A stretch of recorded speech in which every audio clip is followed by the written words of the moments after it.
शंकर पुढे नंदीश्वर शंकर पुढे नंदीश्वर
Ah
भोळा हा शंकर पुढे नंदीश्वर तेथे मी पामर काय वळून भोळा हा शंकर पुढे नंदीश्वर तेथे मी पामर काय वळून भूषण वयाची भुवना वेगळे रुंडमाळा खेळे गळ्यामध्ये कर्पूर भोळा सांब सदाशिव भूषण धवल विभूती विभूतीचे पुढं माथा जटा भार पुढं हाती तो त्रिशूळ माथा जटा भार हाती तो त्रिशूळ वेद शंकरकडे श्वेत शंख बळे फुंकी बसे एवढे सदा नमवते भूषण दयाचे भुवनावे रुंडमाळा खेळे गळ्यामध्ये भांग जो सेवनी सदा लग्न बैसे जटेतून वाहे गंगाजळ भूषण दयाचे भुवनावे रुंडमाळा खेळे गळ्यामध्ये गोदडी घालून स्मशानी जोर आहे गोदडी घालून स्मशानी जोर आहे पंचवस्त्र होय श्रेष्ठ पंचवस्त्र होय श्रेष्ठ भार भूषण दयाचे भुवनावे रुंडमाळा खेळे गळ्यामध्ये नाम घेता ज्याचे पाप ताप जाती पापी उद्धरती क्षण मात्रे भूषण दयाचे भुवना वेगळे रुंडमाळा खेळे गळ्यामध्ये नरहरी सोनार भक्ती प्रियकर पार्वती शंकर हृदय ध्यान भूषण जयाचे भुवना वेगळे रुंडमाळा खेळे गळ्यामध्ये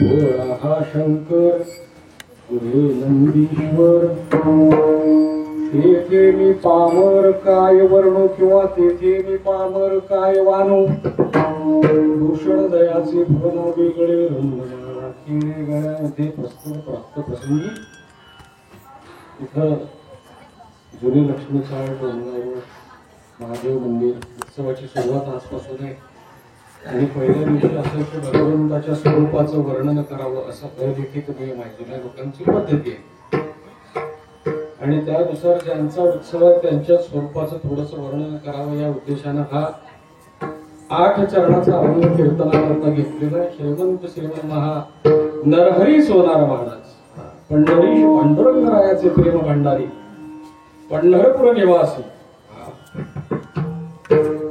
नरहरी सोनार महाराज यांचा 8 चरणाचा अभंग आहे 8 चरणामध्ये भगवंताच्या स्वरूपाचं भगवंताच्या गुणाचं महादेवाचं शंकराच्या गुणवर्णनाचा यथोचित वर्णन महाराजांनी केलं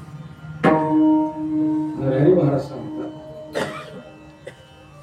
भोळा हा शंकर पुढे नंदीश्वर तेथे मी पामर काय वर्णू असं की त्याचं वर्णन करावं हे संतांनीच करावं बरं का भगवंताच्या स्वरूपाचं वर्णन संतांनीच करावं इतर कोणाला ते जमलं नाही शास्त्राला जमलं नाही वेदाला जमलं नाही वेद बोलू गेला पुढे मौनावला बोलायला गेला शांत बसला नाथ महाराज तर सांगतात वेदाला विचारायला जाऊ नका दिसू नका बाई वेदासी काही कळलेची नाही शेष क्षणाला थाप टाकून झाल्या द्विसहस्त्र जीवाची देव काहो विटेवरी उभा पुसू नका बाई त्याला विचारलं जाऊ नका त्याला विचारलं जाऊ नका त्याला कळलंच नाही मग कळलं कोणाला मग ज्यांच्याकडे कळलं त्यांच्याकडे गेलं पाहिजे मग तो कळला कोणाला कळला सुद्धा आणि आकळला सुद्धा आकळला कसा करतळी आवळे पैसा खरं तलामलं होतं त्यांनी आकळ आवळा एखादा घ्यावा छोटा देशी आवळा हातामध्ये मुठीत बंद केल्यानंतर तसा यांनी देवाला देव संतांच्या 8वे हा देव संतांच्या सांगण्यात किंवा हे संचित जन्मांतर खूप बरं सांगतात 8वे हा देव संतांच्या सांगण्यात म्हणजे तसं देव कळा सुद्धा जातो हे साधू महात्म्यांच्या संगतीमध्ये त्यांनाच कळला महाराज म्हणून त्यांनाच विचारलं आणि त्यांनी यथोचित वर्णन केलं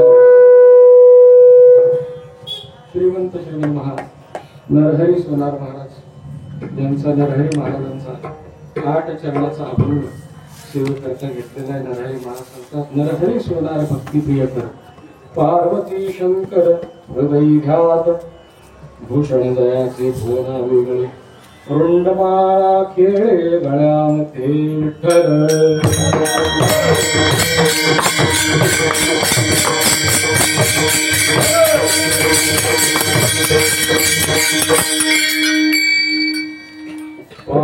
नानादी वचने शास्त्रदृष्टी अवलोकने कीर्तने गुणवर्णने ही नारायणी अंगीकारावी पांडुरंगा गुरुप्रथम मन दुसरे शरणा संतांची या त्यांच्या कृपादानी कथेचा विस्तार बाबाजी सद्गुरु दास तुका धन्य महाराज अलंकापुरवासी साष्टांग तयासी नमन माझे एकाएक भुज बोलतो निर्वाण निवृत्ती चरण आठवणे लढवाळ नामाळ टोपाचा दास दयाचे चरणास दंडवत धन्य धन्य नामदेवा एका जनार्दनी चरणी ठेवा चोखा मनाचे मोहन बंका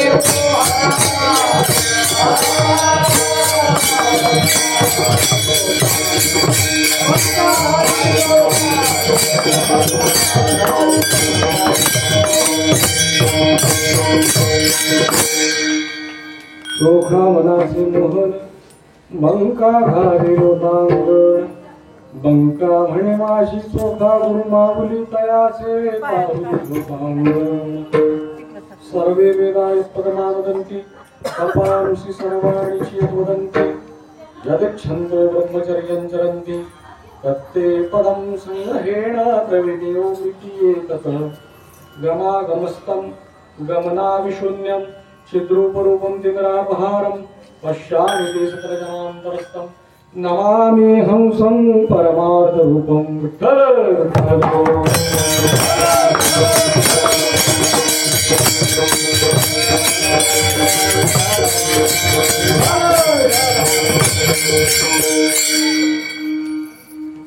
आदिनाथापासून परंपरा आली जाण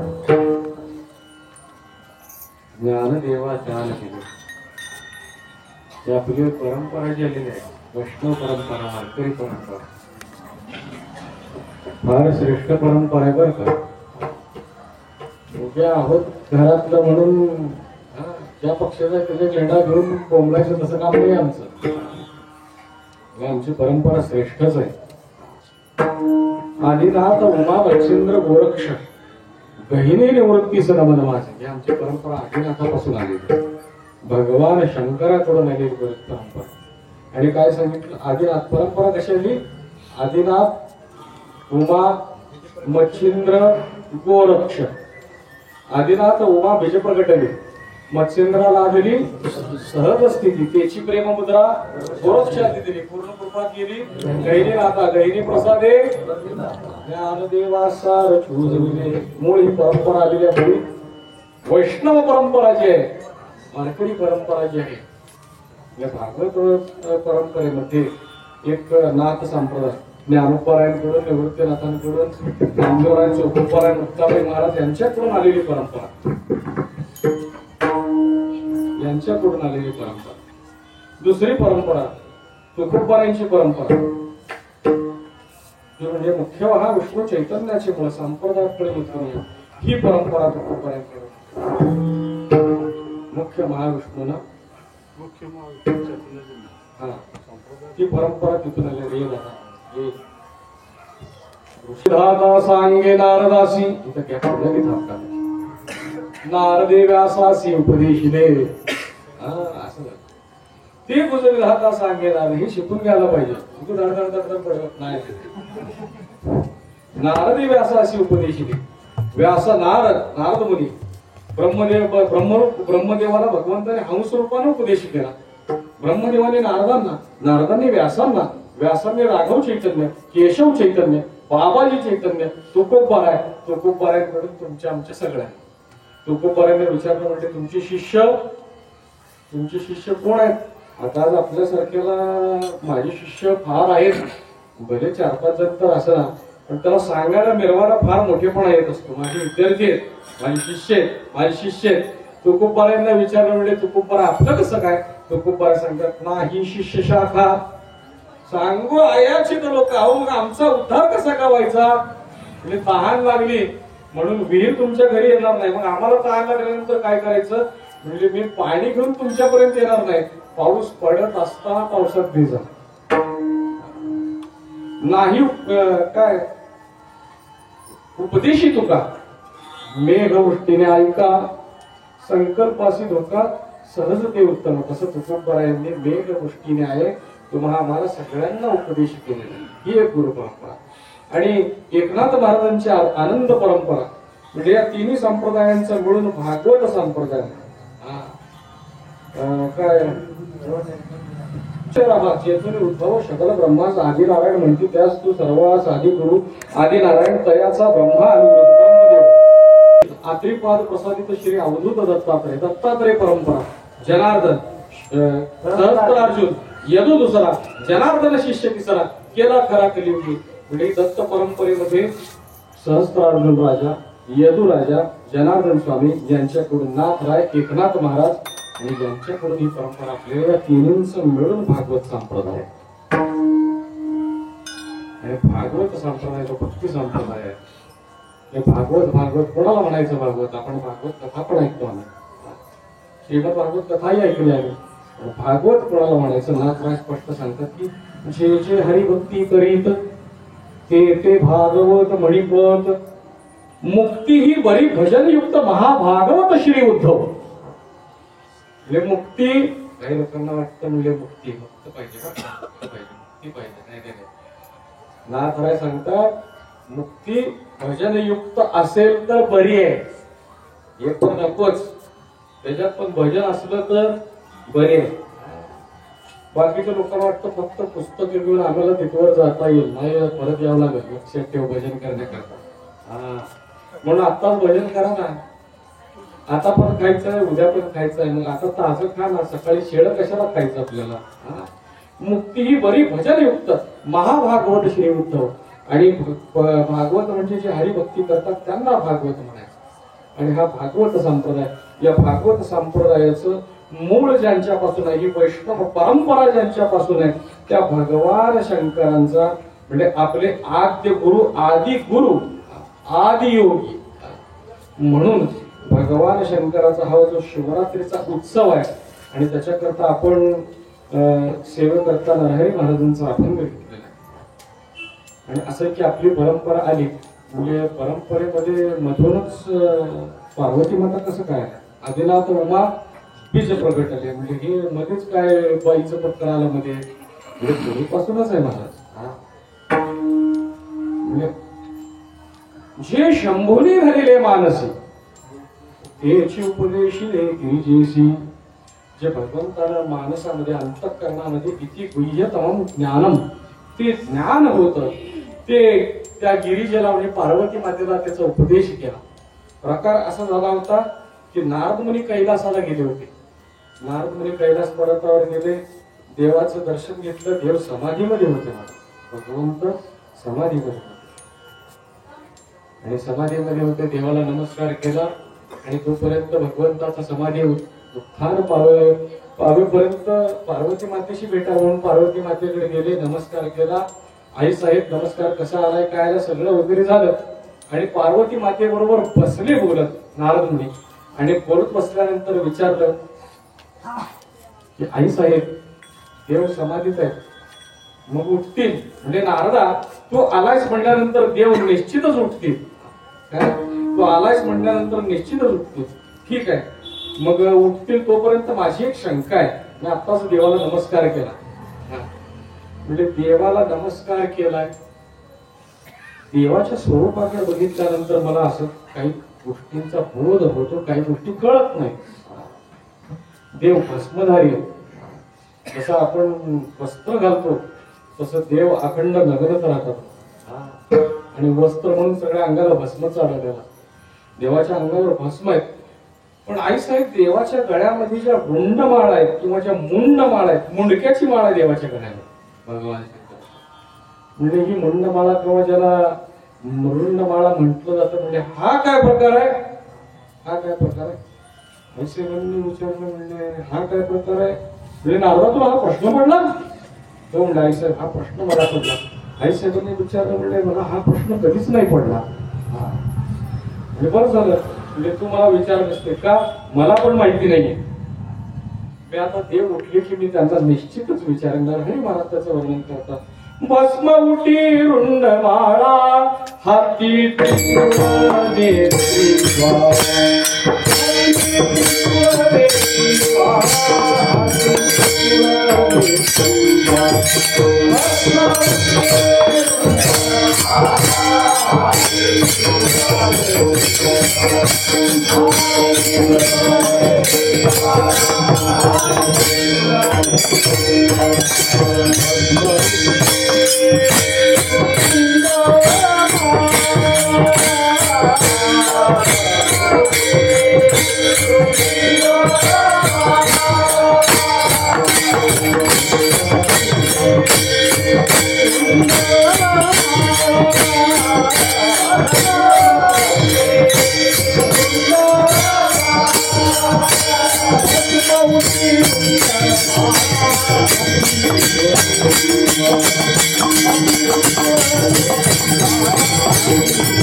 भस्म आपण पण लावतो, भस्म भगवान शंकर पण लावतात. फरक आहे, फरक आहे. आपण कुठं काहीतरी उदबत्ती जाळून काहीतरी केला, यज्ञ केला, अग्निहोत्र केला, तो रॅपोटीत लावतो. तसं नाही आहे. भगवान शंकराने स्वतःच्या सासऱ्याला जिवंत जाळलाय, मग भस्म अंगाला लावला. आपल्याला जमल का? त्याला विचारायला का मारायचं? भस्म उठी रुंड माळा, तो भस्म चिता भस्म आहे. तो चिता भस्म आज तुम्ही जर वाराणसीला गेलात तर त्या वाराणसीला गेल्यानंतर सोमवारी संध्याकाळच्या वेळेस जी चिता जळत असते त्याचा भस्म विश्वनाथाला लावला जातो. महाकालेश्वराला तिथं रोजच त्याला भस्माचा अभिषेक आहे देवाला. बघता तुम्ही, रोजच बघता. पहिले बघायला मिळायचं नाही मला, आता सगळ्यांनाच दिसतं ते. ओंकारेश्वरचं ते इंस्टाचं चालू केलं की त्यांच्या आरतीचे दिसतं आपल्याला बघायला. तो महाकालेश्वर. नमो काळक उपहा, नमो चक्रचालक गोपाळ, नमो विश्वप्रतिपाळ प्रपंचना, नमो शिव शिवेशा, नमो शिवादि विश्वेशा, नमो रूपाष्टादिशा व्यापका नारायणा शिव शिवेशा, शिवादि विश्वेशा, नमो रूपा अष्टदिशा. त्याला हाक मारायची शिवा म्हणून, शिव शिवेशा म्हणायचं आणि परत काय म्हणायचं, व्यापका नारायणा. म्हणजे वैष्णव परंपरेमध्ये वारकऱ्यांनी शिवामध्ये आणि हरीमध्ये आणि हारामध्ये भेदच केला नाही. महाराज भेदच केला नाही. म्हणजे असं आहे की आम्ही परंपरेने वारकरी आहेत, खानदानी वारकरी आहेत. आमचं कुलदैवत शिंगणापूरचा महादेव. भेद केलाच नाही महाराज. चैत्रवारी पंढरीला जायचं, नावाला तिकडं जायचं, शिंगणापूरला जायचं चैत्राची वारी. म्हणजे कधी भेदच केला नाही. एकादशी असू दे किंवा शिवरात्र असू दे, दोन्ही सारखंच आहे. आता याचं फार वर्णन सुंदर नाथरायांनी केलेलं आहे, नामदेवरायांनी केलेलं आहे. भगवंताचं स्वरूप, आता दोघांच्याही स्वरूपाचं वर्णन केलं. याच्याकडे काय, याच्याकडे काय, याच्याकडे काय, वर्णन केलेलं आहे मला. तो वेगळा विषय. आणि आईसाहेबांना सांगितलं की हे मला माहितीच नाही, तू विचारच मला बरं झालं. नारद निघून गेले, देवाची काही समाधी जागृत झाली नाही. मग नंतर समाधी उत्थान पावल्यानंतर काही दिवसांनी आईसाहेबांनी विचारले, म्हणजे देवा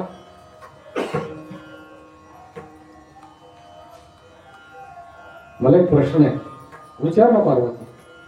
म्हणजे असं आहे की या तुमच्या गळ्यामध्ये मुंडक्याच्या माळा आहेत.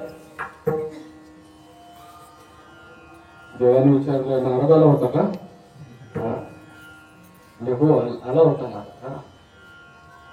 बर विचार म्हणजे या गळ्यात मुंडक्याच्या माळा आहेत ह्या कोणाच्या आहेत ह्या काय आहेत काय कोणाची मुंडकी आहे ती देवाने सांगितलं पार्वती ही मुंडकी दुसरी कोणाची नाही तुझीच मुंडकी आहे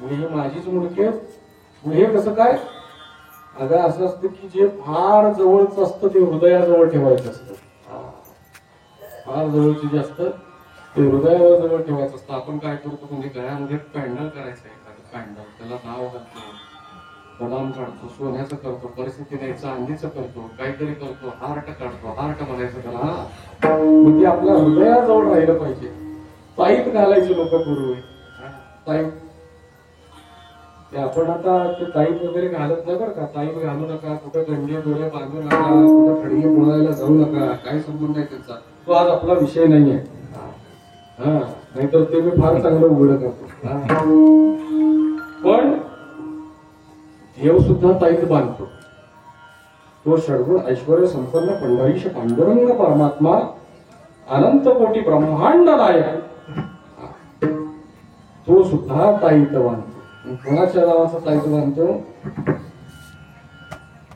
देवाला ताप आला देवाला ताप आला तो पुणे म्हातारी बघितलं म्हणतो श्री हरी तुम्हाला ताप आलाय काय कुठलं काय औषध वगैरे काय काय काय आणू देता काय करू देता कुठला काढा वगैरे करू देता आपल्याला ताप आला तर देवाला सुद्धा काढा दाखवायचा बरं का दुपारी आपल्याला ताप आल्यानंतर यथा देव तथा देवा म्हणजे सगळंच ताप आल्यावर फक्त थोडं औषध देवा पुढे करायचं पेढे आणल्यावर म्हणजे कुठलं खाल्ल्यावर लक्षात येत आहे म्हणजे आम्हाला देवाला दाखवायचं राहू दुपारी एक पेढा मला ऐकून देवा पुढं चालत नाही मला म्हणजे ताप आलाय काय करू दे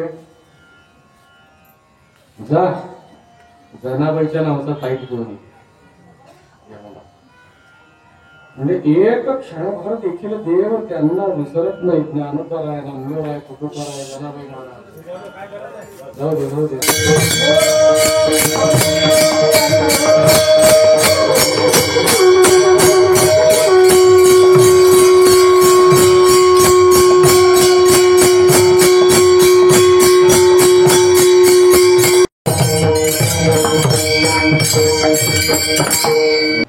देव उभारल्यानंतर माझी एकच इच्छा असते की देवाने कीर्तना देऊन उभारावं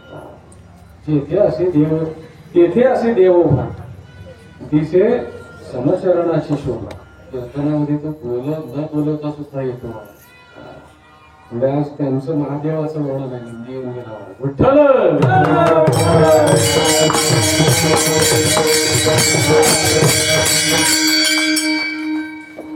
या गळ्यातल्या मुंडक्याच्या माळा भगवंत सुद्धा या महात्म्यांच्या नावानं ताईत घालतो महाराज त्या घडी अच्युत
आवडतेच ना ती जीवाची ताईत होती आवडते जीवाची ताईत एकेकाच्या नावाने ज्ञानोपर आहे ज्ञानोपर आहे तुम्ही आम्ही त्याच्या नावाने गळ्यात घालतो माळ पण यांनी यांच्या नावाने गळ्यात माळ घातली ज्ञानोपराच्या नावाने त्यांनी माळ घातली गळ्यात देवा होती आवडते जीवाचे ताईत त्या घडी अच्युतानं विचारले आई साहेबांनी विचारलं देवा सांगा गळ्यात मुंडक्यांच्या माळा कोणाचे देवाने सांगितलं पार्वती हे सगळ्या तुझ्याच मुंडक्याच्या माळा म्हणजे एवढी सगळी माझी मुंडकी हो म्हणजे एवढ्या वेळा तुझा जन्म झालाय म्हणजे जन्म झालाय म्हणजे जन्म झाला म्हणजे जन्माबरोबर मृत्यू येतोच म्हणजे तेव्हा मी जन्मायचे आणि मी मरायचे मग ते मूर्ती तुला लावायचं हो आणि तेव्हा मी मरायचे आणि तुम्ही देवाने सांगितलं म्हणजे पार्वती हम तो अमरनाथ आहे म्हणजे मी आम्ही अमरनाथ आहोत तेव्हा ये बात तू सजन नाही म्हणजे आम्ही मरायचं आणि तुम्ही अमरनाथ म्हणजे हे जमणार नाही मग म्हणजे मला सुद्धा ते तुमच्याकडे जे काही औषध आहे अमरत्वाचं म्हणजे ते मला पण दे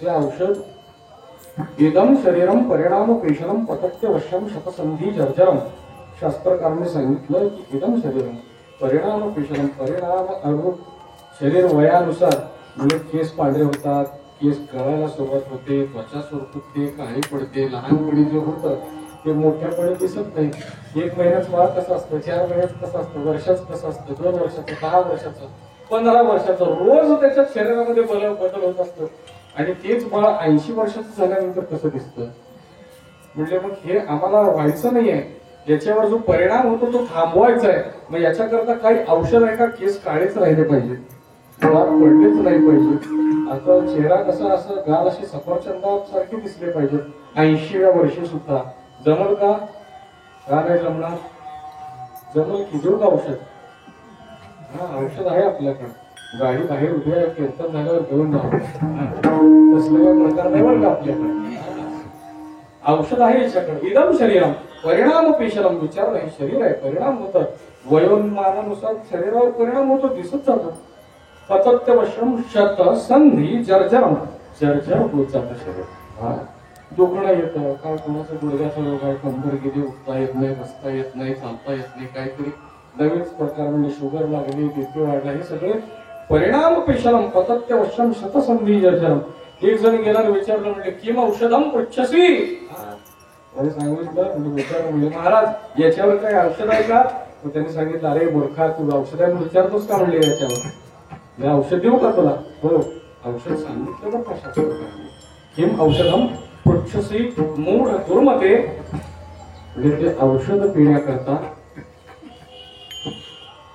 निरामय कृष्ण रसायन पिवम त्यांनी सांगितलं निरामय असं कृष्ण रसायनाचं पान कर भगवंताच्या नाम चिंतनाचं पान कर म्हणजे मग तुला हे शतसंधी जर्जर वगैरे म्हातारपण येणार नाही की म्हणजे मग काही केस गळणार नाहीत का म्हणजे केस गळलं तरी पण त्याचं काही वाटणार नाही म्हणजे वृद्धाकाळ आला तरी त्याचं काही वाटणार नाही म्हणजे शरीराकरता औषध नाही हेची भवरोगाचे औषध जन्म जरा तुटे व्याध आणि काही न करी बाध करील वध षडवर्गा म्हणजे काय औषध आहे सावळी रुपल्या वेडोळा 6 वटरांचा मेळा पदर लागो निधी खळा नाम मंत्र माळा विष्णू सहस्त्र नाम भगवंताचं नाम म्हणजे हेच औषध आहे आणि एकदा का ह्याची चव लागली की राम रसाची चवी कृष्ण रसायनाची चव लागली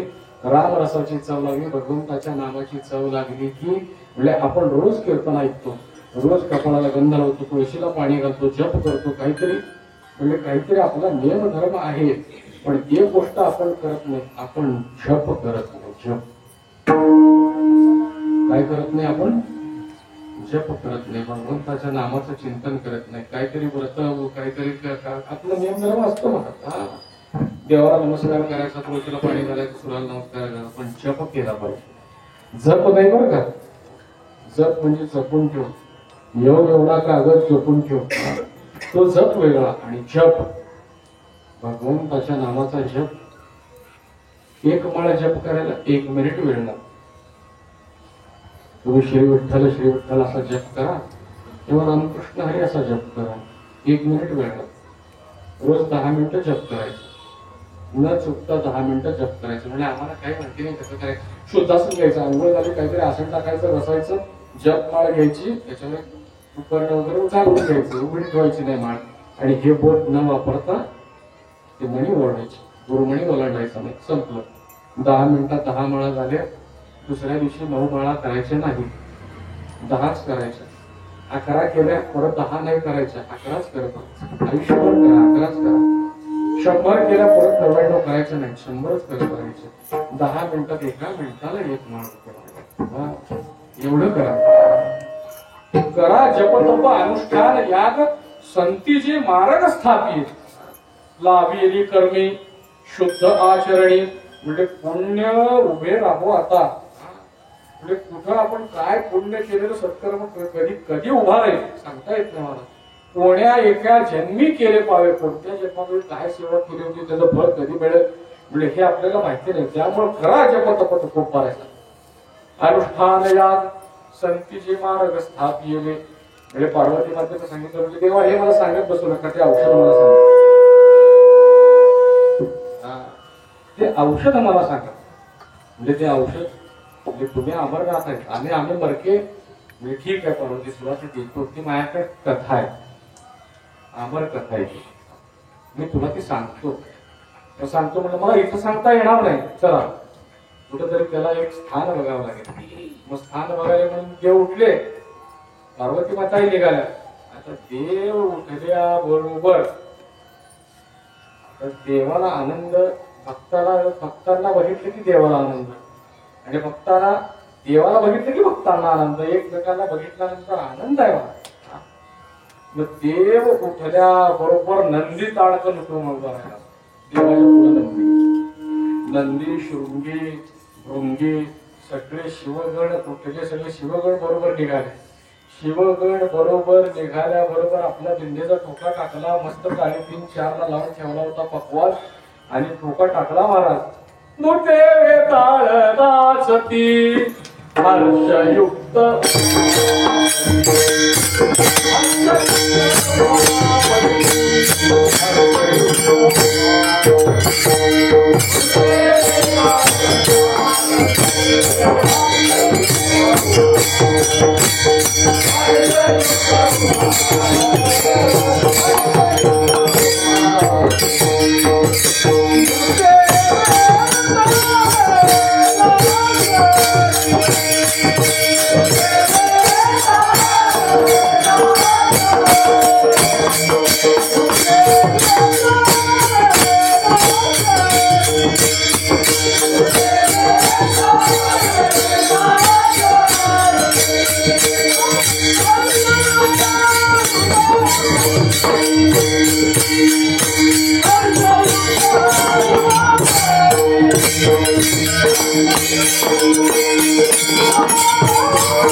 हर्षयुक्त उमापती निघाले मला सगळे भूत वेताळ निघाले भूतनाथच आहे तो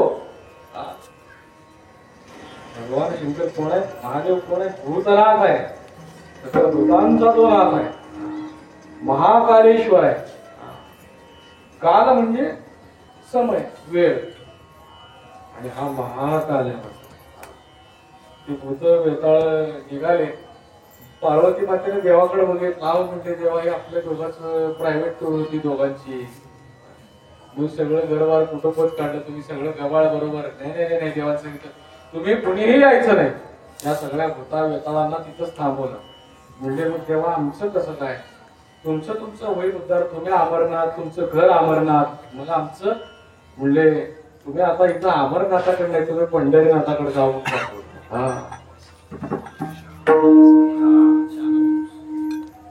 तुम्ही पंढरीनाथाकडे जा म्हणून पाठवलं आणि हे भूत वेताळ निघाले इथंच बसले देव निघाले ते नंदी शृंगी मुनी सगळ्यांना बसवलं मला सगळे निघाले बसवलं आणि फक्त पुढेच निघाले जवळच पार्वती माता देव नंदी गणपती आणि गळ्यातला नाग एवढेच निघाले पुढे एक ठिकाण आलं नंदीला सांगितलं म्हणजे नंदी तुला इथून आता पुढे येता येणार नाही म्हटल्यानंतर ते नंदीला जे काही अनावर झाले ते तुमचून रडायला लागलं महाराज म्हणजे का म्हणजे देवा तुझं असं की प्रभुजी तुम चंदन हम पानी म्हणजे तू चंदन आहे मी पाणी आहे. तू मग दीपक हा बाबा आधी तू दीपक आहे मी वाती आहे. मी असं आहे की तुझ्याशिवाय मी नाही आणि माझ्याशिवाय तू नाही म्हणाला. तू आकाश मी भूमिका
तू आकाश मी भूमिका तू लिंग मी साळुंका तू समुद्र मी चंद्रिका सवे दोन्ही किंवा स्वये दोन्ही आकाश पाठात जुने लोक सवे दोन्ही म्हणतात.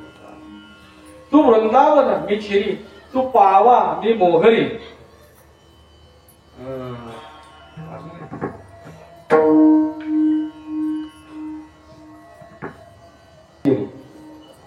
सवे दोन तू धनुष्य मी भातोडी तू नदी मी थडी तू तारू मी सांगडी. सवे दोन सांगितलं. नामा म्हणे पुरुषोत्तमा स्वये जडलो तुझी या प्रेमा. मी कुडी तू आत्मा सवे दोन्ही मी कुडी आहे तो आत्मा आहे. मी शरीर आहे तो आत्मा आहे. प्रत्यक्ष तर राहायचं आहे आणि वेगळंच नातं होतं मला. म्हणजे मी नंदी आहे तू शिव आहे. मग आता देवाने सांगितलं तरी पण राहावंच लागलं. नंदीला सोडलं. बैल जिथं राहिला त्या गावाला नाव पडलं बैलगाव. त्या बैलगावचा अपभ्रंश झाला पहलगाव. काय पहलगाव कुठं आहे ते गाव. पण जेव्हा अमरनाथला जातो तेव्हा तिथं पहिल्यांदा पहलगाम लागतं. शेषाला सोडलं त्याला शेषनाग. पंचतरणी सरोवर आहे. गणपतीला सोडलं तिथं पंचतरणी सरोवरामध्ये भगवंताला पार्वती मातेसहित स्नान केलं. स्वतःच पंचमहाभूताचा आता दिव्य देह आहे महाराज भगवंताचा तुमच्या आमच्यासारखा नाहीये. तरी पण पंचभूत त्यांच्या अंकित आहे. आपण पंचभूताच्या अंकित. ते पंचमहाभूत सुद्धा तिथं सोडली भगवंत. चंद्र सोडला गळ्यातला शेष सोडला. गणपती बाप्पांना सांगितलं नाही यायचं सोडून दे. हे दोघच पार्वती माता आणि भगवान शंकर हे दोघेच निघाले आणि भगवंतानं तो परिसरची जी गुहा होती तो परिसर भगवंतानं निर्जीव केला. म्हणजे एकही जीव तिथं नसला पाहिजे. आणि ते व्याघ्रांवर जे होतं ते अंतर्गत खाली आणि त्याच्यावर बसले देव. पार्वती माता शेजारी बसल्यात ऐकायला. देवाने पार्वतीला सांगितलं पार्वती मी जे आता तुला जे गुह्य ज्ञान सांगणार आहे म्हणजे ती अमर कथा आहे. हे ऐकलं की माणूस अमर होतो. अमर होतो. असं की कीर्तन भक्ती एवढी श्रेष्ठ भक्ती आहे. कीर्तन चांग काय फळ आहे तुझं कीर्तनाचं? काय फळ आहे? काय ऐकायचं कीर्तन? का केलं कीर्तन? सत्ता का केलं? म्हणजे त्यांना काम नाही आम्हाला धंदा नाही म्हणून केला का? नाही. कीर्तनाचं फळ आहे होय अंग हरिरूप. शरीरानं शरीर ब्रह्माकार होत. शरीर ब्रह्माकार होत. सगळ्या शास्त्रकारांकडे जावं कोणत्याही वृत्ती ब्रह्माकार करायची, अजून काय करायचं, ते अमुक करायचं तमुक करायचं सांगितलं जातात. वृत्ती ब्रह्माकार करायपर्यंत सगळे शास्त्रकार जाऊन थांबतात. पण भक्ती संप्रदायामध्ये देह ब्रह्मरूप कसा करायचा हे सांगितलं जातं. कुठं होतो देह ब्रह्मरूप? कीर्तनामध्ये.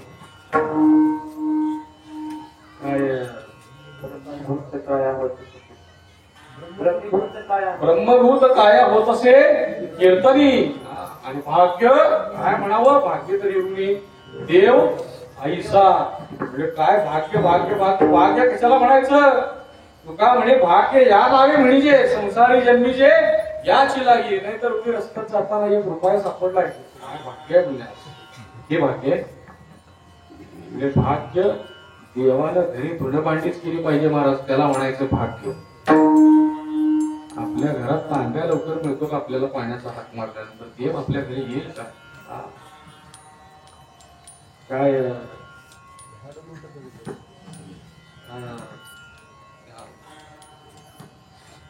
लाभ तया झाला संसारा येऊनी भगवंत ऋणी भक्ती केला. तुकोबारा सांगतात म्हणजे भाग्य लाभ झाला कोणाला झाला?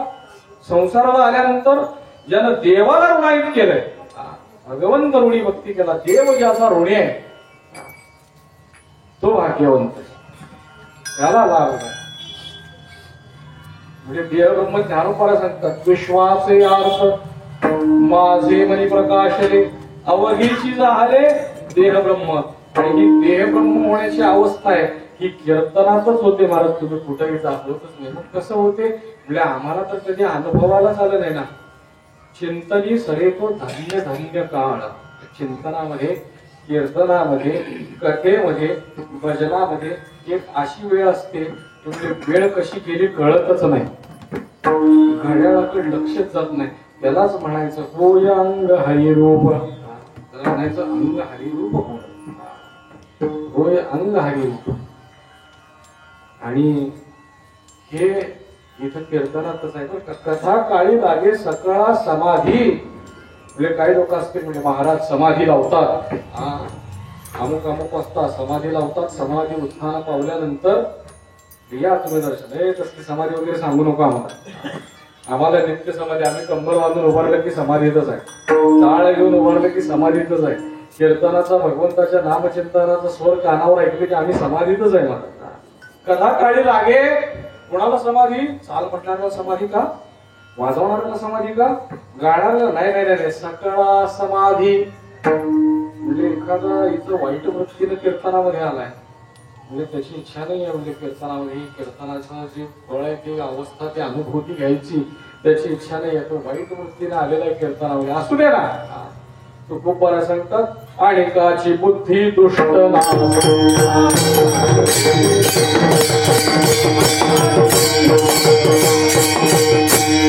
कथा काळी लागे सकळा समाधी. आणिकाची बुद्धी दुष्ट नसे. दुष्ट बुद्धीचा आलाय त्याच्या दुष्टत्वाचा नाश होतो. जे खळांची व्यंकटी सांडले ते इथं होतं बरं का. आणि शरीर ब्रह्माकार होतं, ब्रह्मरूप होतं. ब्रह्मरूप काया होतसी कीर्तन हे इथंच होतं.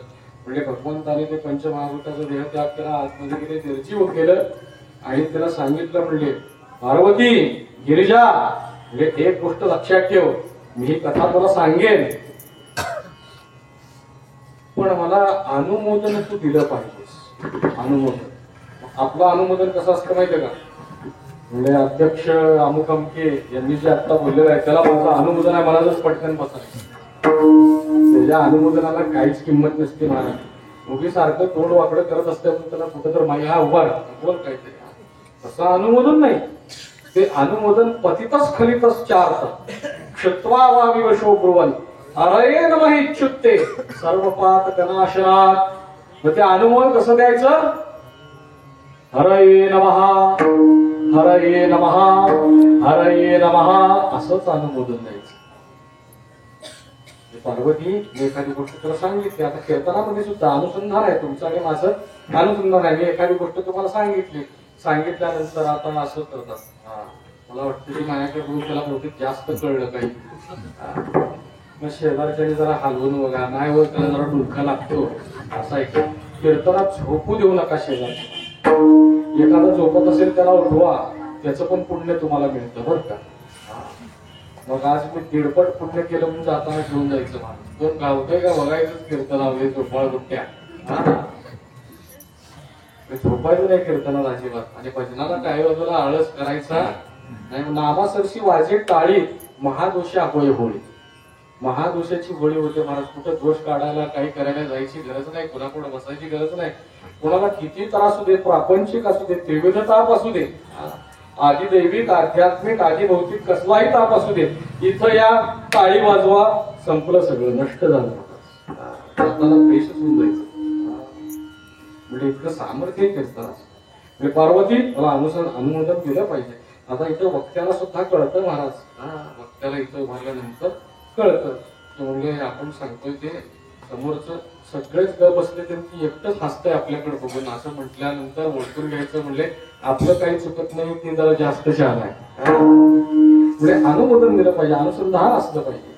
म्हणजे मला अनुसंधान द्यायचं, हो ठीक आहे, हरये नमः असं म्हणायचं, ठीक आहे. मग देवाने सांगायला सुरुवात केली, भगवंताने ती अमर कथा सांगायला सुरुवात केल्यानंतर पार्वती माते हरये नमः हरये नमः हरये नमः म्हणावं.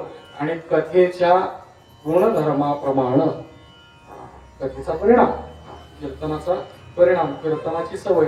म्हणजे असं की काही काही लोक झोपायलाच फक्त कीर्तनात येतात, तेवढा डोका चांगला लागतो. तसं देवानं सांगायला सुरुवात केली, आई साहेबांना झोप लागली. आई साहेबांना झोप लागली आणि देवानं सांगता सांगता डोळे बंद करून सांगत होते. देव अमर कथा होती, अमर कथा. हे पण काय हे नामामृतच आहे महाराज, हे कथामृत आहे, कीर्तन म्हणतात. आणि देवाला सांगितलं म्हणजे हो ना पार्वती असं म्हटल्यानंतर आई साहेब तर झोपल्या होत्या आणि देवाचं आता लक्ष विचलित होणार तेवढ्याच आवाज आला, हरये नमः हरये नमः हरये नमः हरये नमः.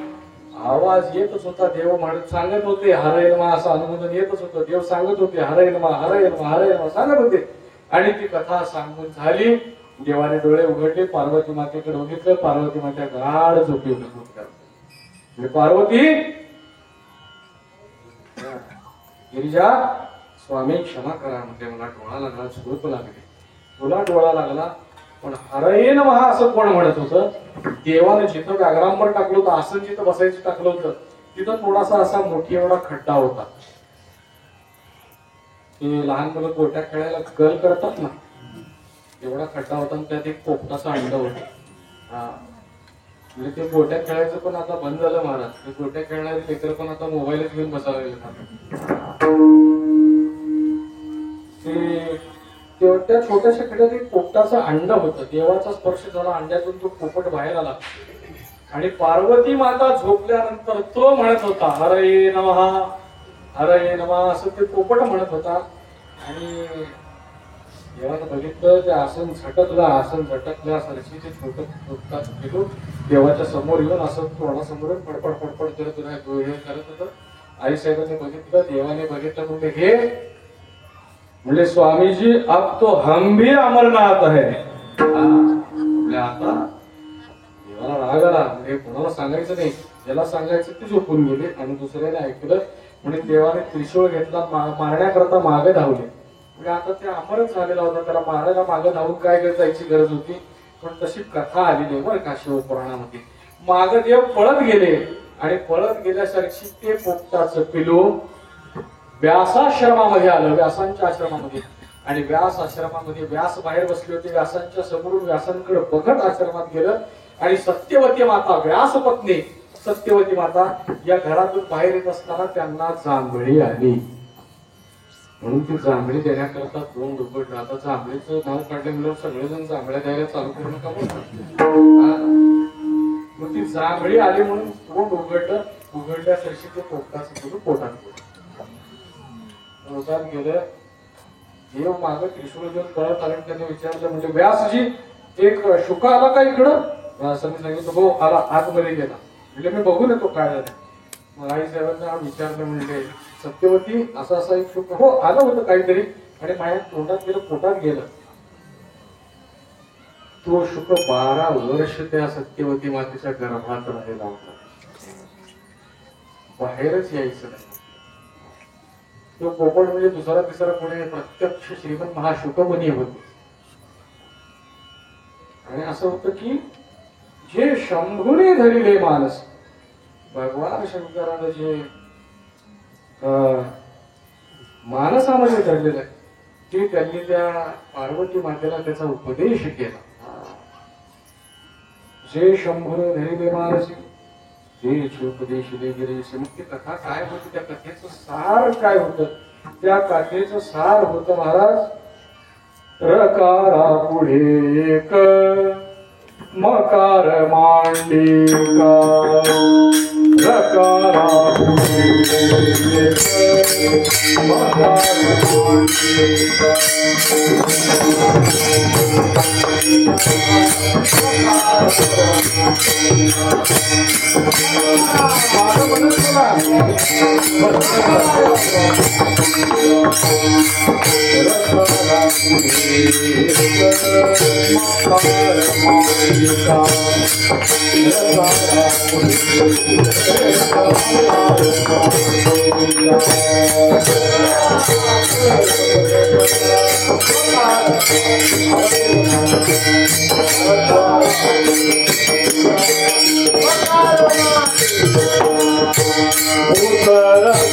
चमत्कार शंभूजिया उतरती चमत्कार शंभूजिया या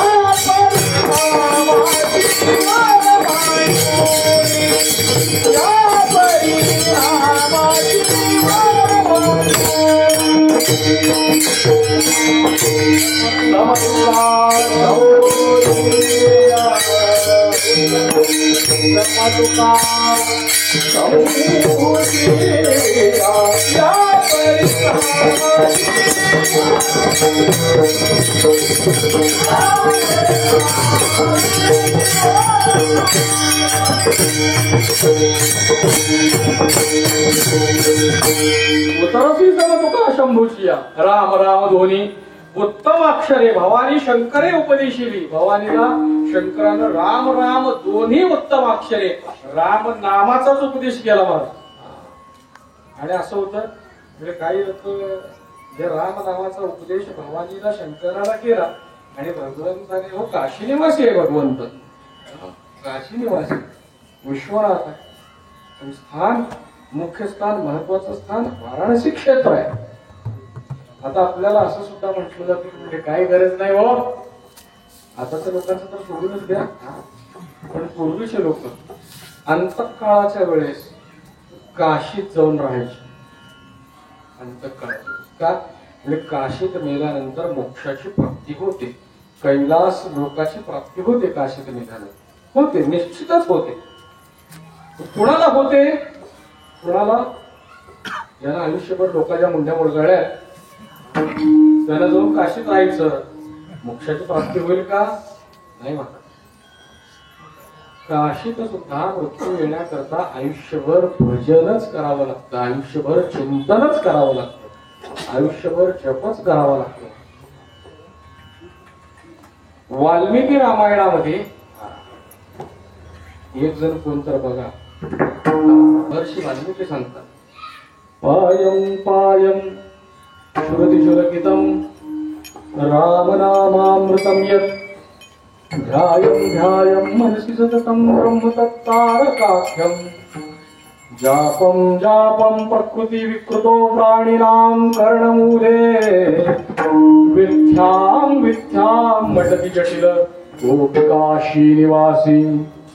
पायम पायम श्रुतिशुलकितं, त्या काशीमध्ये पुणे जाऊन राहायचं ज्याला आयुष्यभर भजन केलंय, आयुष्यभर भगवंताचं चिंतन केलंय, शास्त्रानं सांगितल्याप्रमाणे आचरण केलंय, शुद्धाचरण करणारा, भजन करणारा जर तिथं गेला, पायम पायम श्रुती चुरकितम रामनामामृतम यत, ते रामनामाचा अमृत ज्याला अखंड सेवन केले तो ध्यायम ध्यायम मनसी सततो, ज्याला त्या भगवंताच्या नामाचं त्याच्या स्वरूपाचं ध्यान केलंय.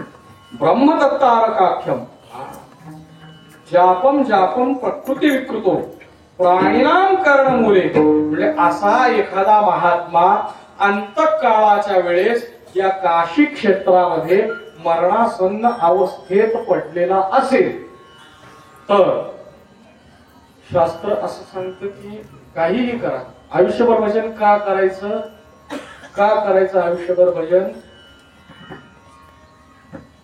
जग प्राण तन से निकले, कशा करता भजन करायचं, जीव जाताना फक्त तुझी एकदा आठवण होते आणि ती जर आठवण झाली तर मरणाचे अंती राम म्हणे जरी नलगे यमपुरी जावे तया.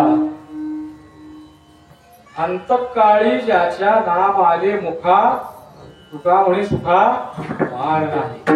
आयुष्यभर परमानंद केल्याची पावती म्हणजे जीव जाताना भगवंताचं नाव मुखाला येणं, म्हणजे जाताना ती अवस्थाच नाही ना, कोमात गेलाय, नाका तोंडात गळ्या घातले, बोलता येत नाही. मग अशा वेळेस ते माझे सखे सज्जन सखे ते माझे सज्जन सोयरे सांगाती. काय आठवती विठोबाचे, म्हणजे सोयरे कोण आहेत, सगळे सोयरे कोण आहेत, हा सगळे सोयरे कोण आहेत, म्हणजे त्याचे काय दाखले द्यायचे का सगळ्या सोयऱ्याचे. आता दाखल्यावर तो माझा सगळा सोयर आहे, पण बघितल्यावर दात खाल्ल्याशिवाय बघतच नाही माझ्याकडे. त्याच्या दाखल्यावरूनच मला पण आरक्षण मिळणार आहे, काय करायचं. पण इथं तसं नाहीये. कोणाला म्हणायचं सगळे सोयरे, कोणाला म्हणायचं ते माझे सज्जन सोयरे सांगाती, जे माझ्या अंतकाळाच्या वेळेस माझ्या उशाला बसून जी जात भजन करेल ना ती माझी सगळी सोय. पाय आठविती विठोबाचे, किमान एवढं तरी कमवून जावं माणसाने. आपल्या त्या वेळेस कुणीतरी आपल्या जवळ बसून उशाला बसून आपल्या भगवंताचं चिंतन करावं.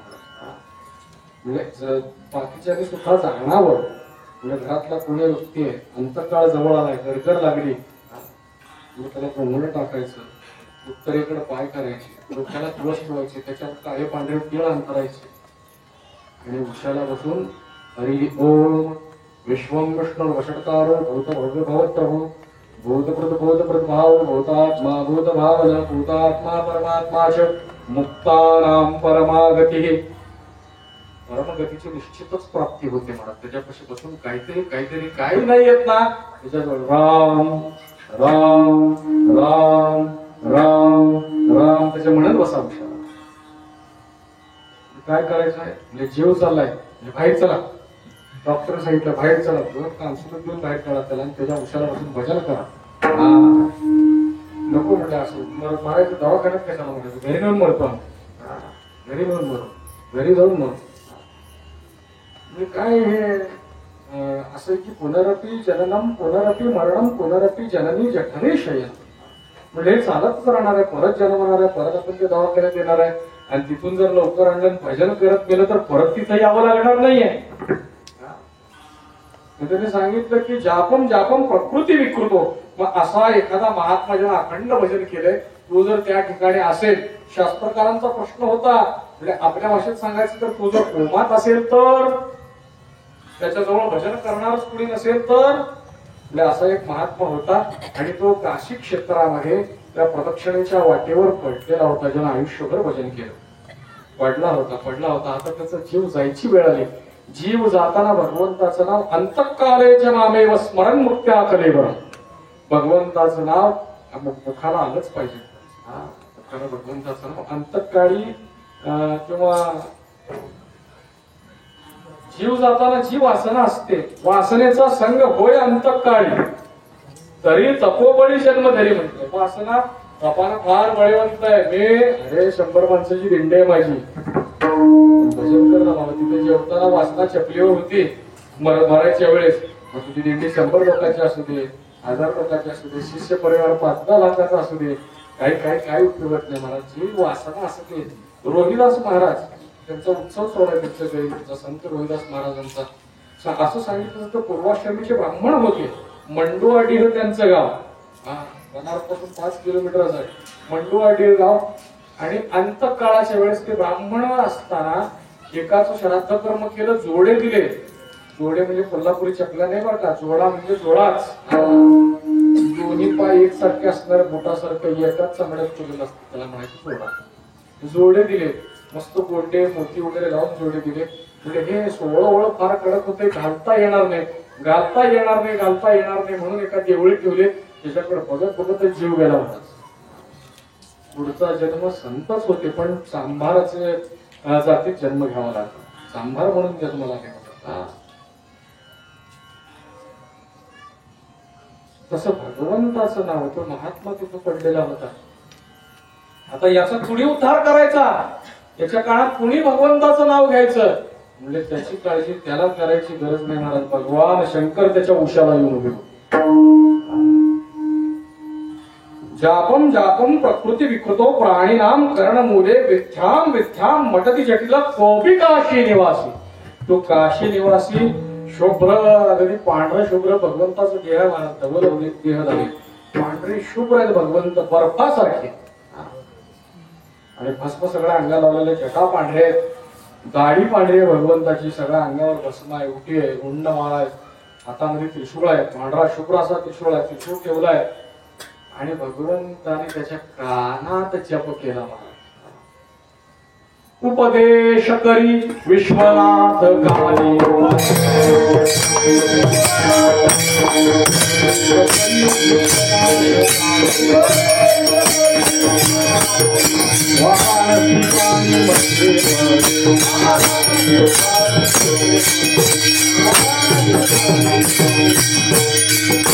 उपदेश करी विश्वनाथ कानी. विश्वनाथ त्याच्या कानातून उपदेश करतो. वाराणसी प्राणी मध्ये वाराणसी क्षेत्रामध्ये असा किंवा पंढरी क्षेत्रामध्ये असा. वाराणसीचं तसंच आहे, पंढरीचं तसंच आहे. आणि इतर ठिकाणी, इथं सोलापुरामध्ये आपण आहोत, हा मृत्यू लोक आहे. हा मृत्यू लोक आहे. याला मृत्यू लोक का म्हटलं जातं? कारण इथं आलेलं कोणच जगत नाही. मला जगत नाही म्हणजे मरतात, ज्याला जन्म आहे तो मरतो, पण तिथं नाही. तिथं शरीराचा त्याग होतो, पण ती जात मरत नाही. हे नव्हे अधिकारीच युगा 28चे मज निर्धारित साचे हा मृत्यू लोकची नव्हे. ज्ञानोपारा सांगतात म्हणजे हे भूवैकुंठ आहे, मृत्यू लोक नाही. पंढरपूरच्या वेशीच्या बाहेर आले की मृत्यू लोक, आत गेले की वैकुंठात. आळंदीचं तसंच आहे महाराज. म्हणजे पंढरीपेक्षा भारी आळंदीच आहे. पंढरी उनी हे सोपे, जनाची हरावया पापे, कळी काळ कोपलिया कोपे नचले त्यापे अलंकापुरीसी. कळी काळ कोपला तर कोपू द्या, पण आळंदीत त्याचं चालत नाही. काय आळंदीची अशी गंमत होती, देव आळंदीला आले, ज्ञानोबांच्या समाधी दिली, तिथंच राहिले, पंढरीला जायलाच तयार नाही. पुंडलिकडे आले, पुंडलिकाने सांगितलं देवा सदा तिकडं बीड रिकामी पडले, 6 महिने झाले इथंच आहे तुम्ही. सोपान देवांना समाधी दिली वगैरे घेऊन कसं होते. शेवटी पुंडलिकाने देवाला पंढरीला घेऊन गेले. पुंडलिकाने हा मृत्यूलोक नाहीये, इतर ठिकाणी सगळीकडे मृत्यूलोक आहे. आणि भगवंताने भस्म लावलेला आहे, रुंड माळ्यात गळ्यामध्ये, हातामध्ये त्रिशूळ आहे. त्रिशूळ भगवान श्रीहरीने दिलेला अस्त्र आहे. गळ्यामध्ये वासुकी नागाचा हार आहे, गजचर्म बांधलेलं आहे लज्जा रक्षणाकरता. देव ज्याच्यावर बसतात ते व्याघ्रांबर आहे. गजचर्म व्याघ्रांबर, कंठी शोभे वासुकी हार, गजचर्म आहे, व्याघ्रांबर आहे. भूषण जयाचे भुवना वेगळे, रुंड माळा केळे गळ्यामध्ये. म्हणजे भगवंताच्या पुढे त्यांचं वाहन जे ते नंदी आहे. आणि याचं वर्णन श्रीमद महानरहरी महाराज करतात. भोळा हा शंकर पुढे नंदीश्वर, तेथे मी पामर काय वर्णू डप्पा तुम्हाला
जटेतून गंगा वाहते भांग जो सेवनी सदा लग्नाला भांग सेवन करते तुम्हाला शंकराला तिथे काशीला वगैरे गेला तर तिथं देवाला भांगाचा अंगावर भांगाचं पाणी घातलं तर म्हणजे आपल्याकडे गंगेडी लोकांना बरं वाटला म्हणजे छान आहे म्हणजे तो भांग सेवन करतो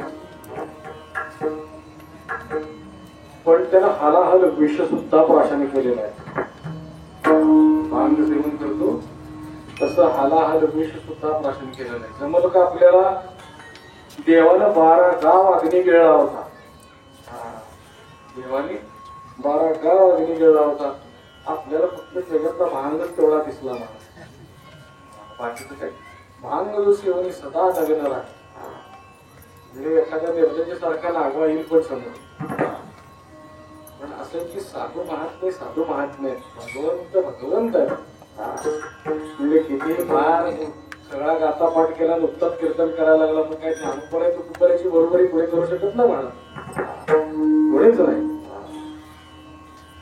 काय देव म्हणते रुक्मिणी हाची एक योगी देखील नाही हिची ज्ञान संजीवनी जाण तर हाची एक योगी संपलं बाकी सगळं रेषच मारले देवा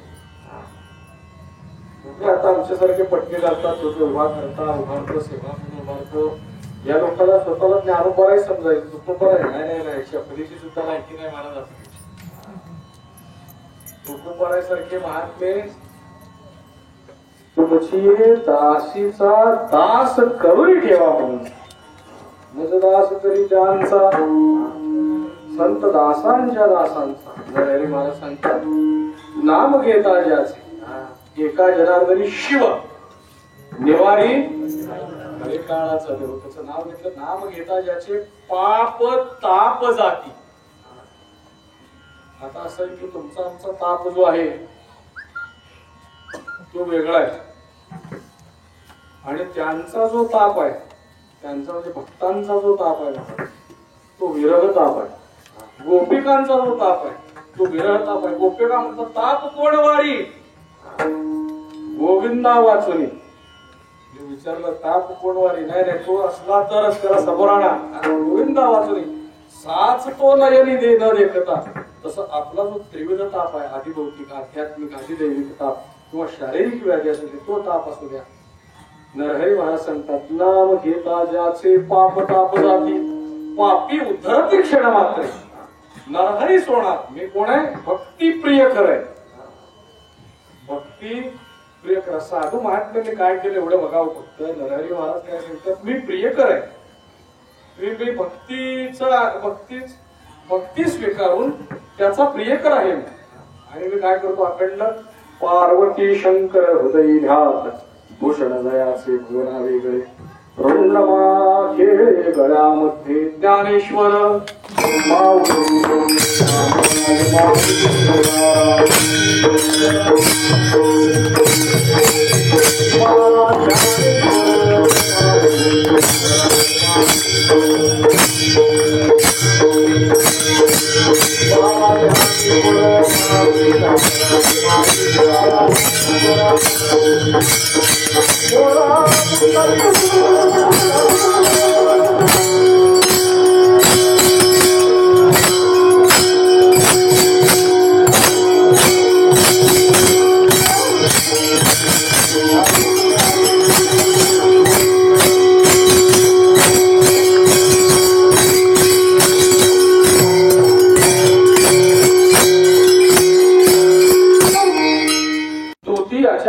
केलेसे पुढण वाचे नारायण येऊन इथं कीर्तनामध्ये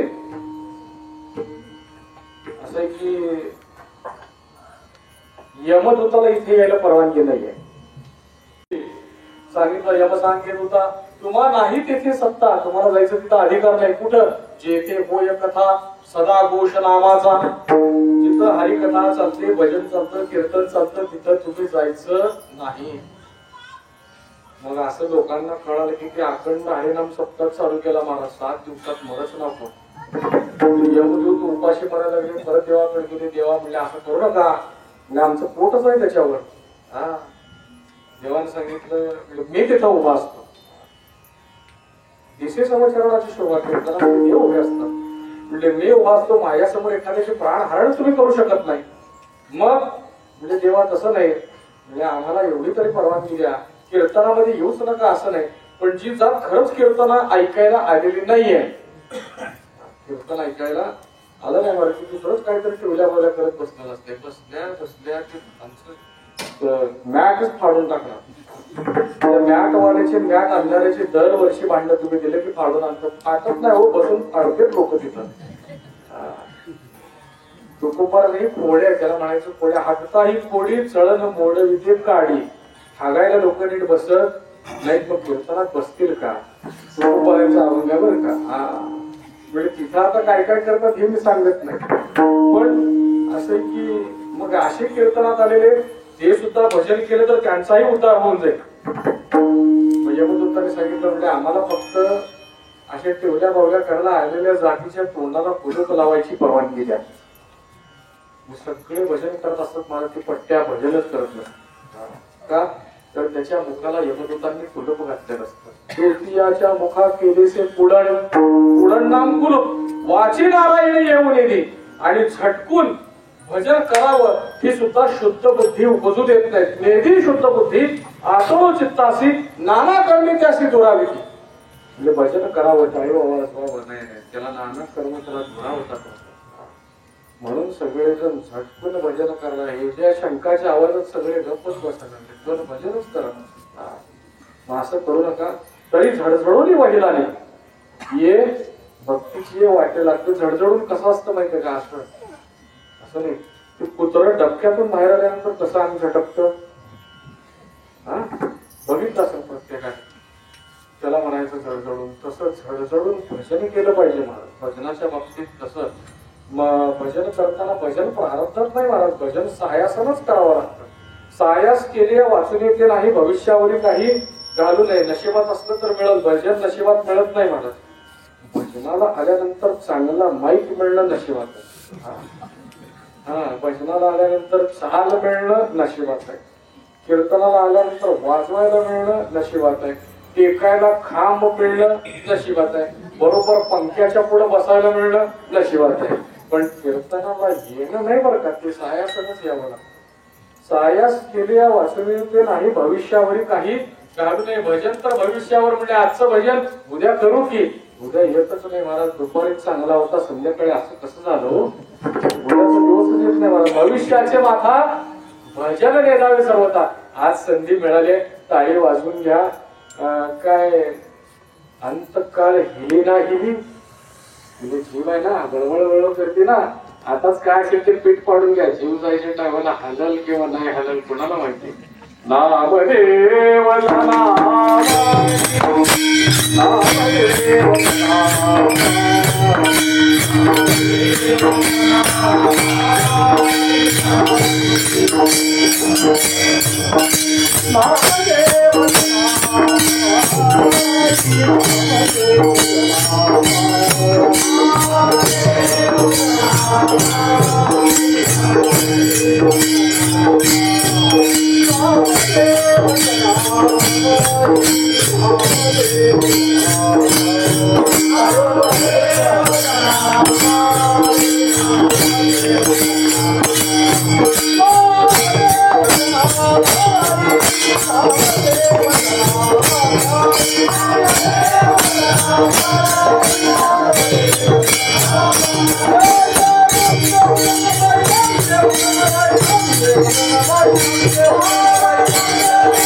Thank you.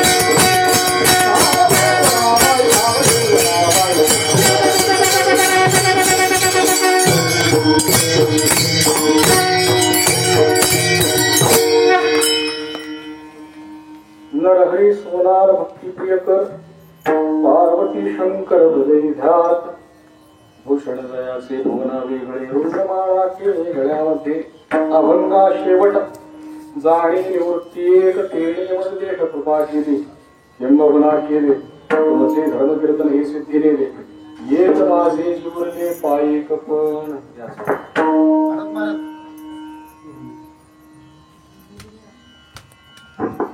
हरी सोना भक्ति प्रिय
पार्वती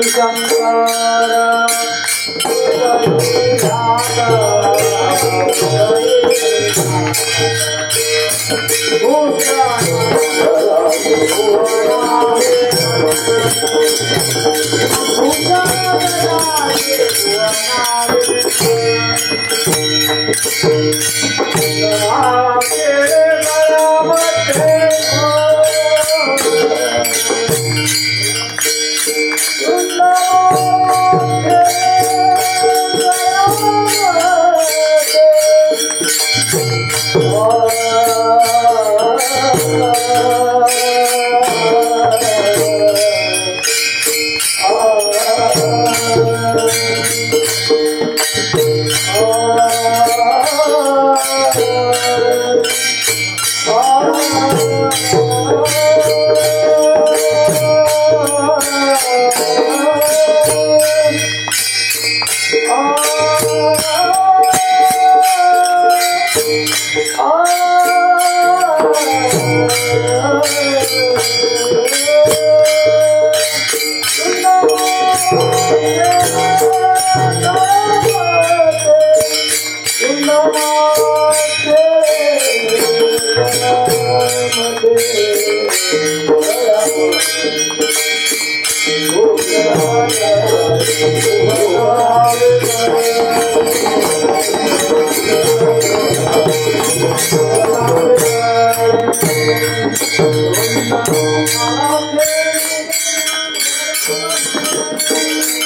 विठ्ठल जय जय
सप्ताहाचा पहिला दिवस आहे आणि आज पहिल्या दिवशी हरिभक्त मिळावं महाराष्ट्र त्यांनी खरोखरच भगवान शंभू महादेवाचं वर्णन असं केलेलं ते कधीच ऐकलं नाही.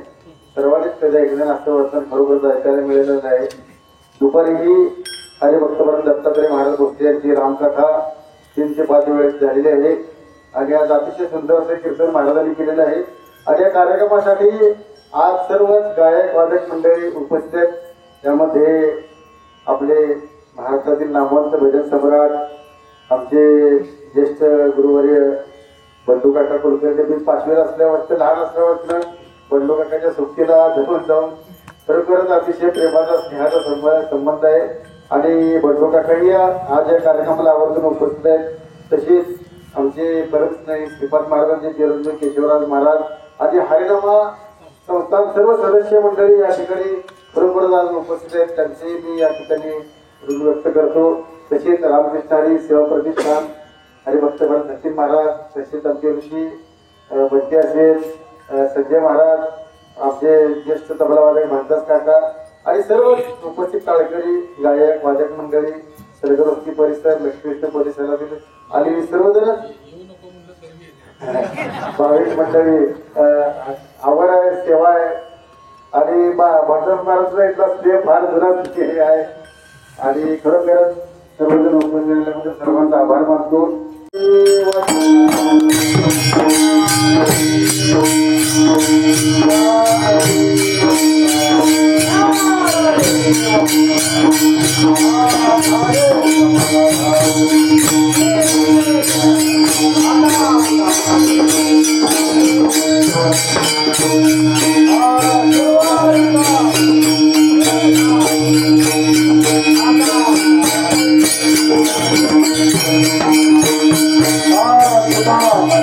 Oh,